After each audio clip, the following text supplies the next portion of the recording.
Good morning from on board a Brittany ferry bound for Portsmouth, UK. Is it exciting? It's exciting. Are we here to talk? We are here to talk. Let's get into it.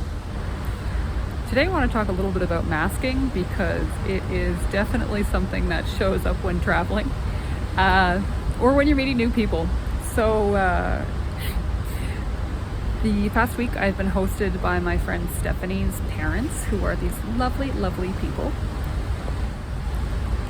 And as in with any new situation, it can be a little bit, stressful. You're not quite sure what to expect with new people. You're staying in someone's home. The rules are different. The ways of being are different. The rhythms are different.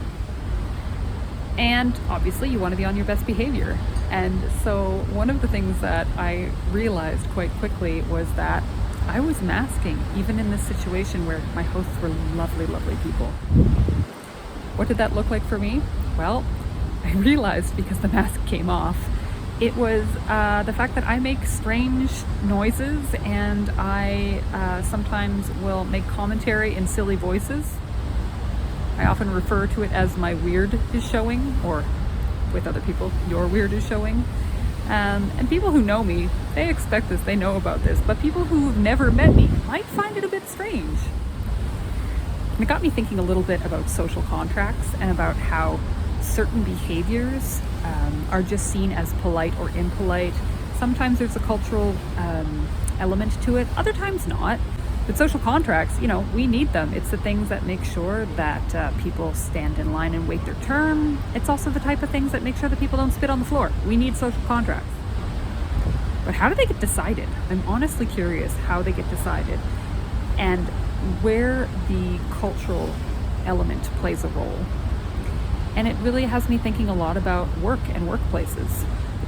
The topic of psychological safety has been coming up a lot in the conversations I've been having with my acquaintances and my friends. And, that is basically the concept of being able to feel safe to share your opinions, your ideas, and be yourself. But what if you have known your entire life that the way you are makes some people confused, uncomfortable, confused? Let's go with confused. This is where we learn to mask. And it can take various forms, Sometimes it's making sure that we don't make the strange noises around people that we don't know. And sometimes the mask slips and those noises fall out. Is it a big deal? No. Is it harming anybody? Also no. Should we disclose it? No. But, you recognize that people might think you're a bit strange. And you know what? It's okay. It's not a big deal.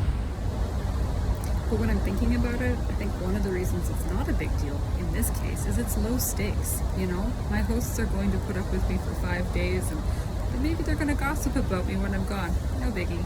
At work, it's a different story. There's a power dynamic involved and we want to make sure that we don't get ostracized, we don't lose our job. A little over a week ago, I had an opportunity to host a podcast episode. I was a newbie, first time effort, and I had a discussion with 3 incredibly intelligent, innovative, entrepreneurial women. As the video and sound tech were doing their thing, setting up the mics, getting everybody in position, you could feel there was a tension in the room.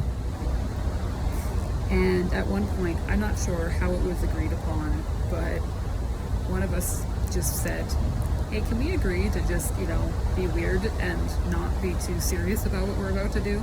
And I swear it was as though this collective sigh of relief just released itself within the group. And we were a small group, mind you. It was a fairly intimate affair, but it was fascinating that we needed to give ourselves and each other permission to just relax, to not take things too seriously, and to let our weird show. So, how do we find the balance? How much of our weird do we let people see versus how much do we hold in and then let it out when we're safe and comfortable with the people who know and love us? It's a hard question to answer, and I'm really curious to know what your thoughts are about it.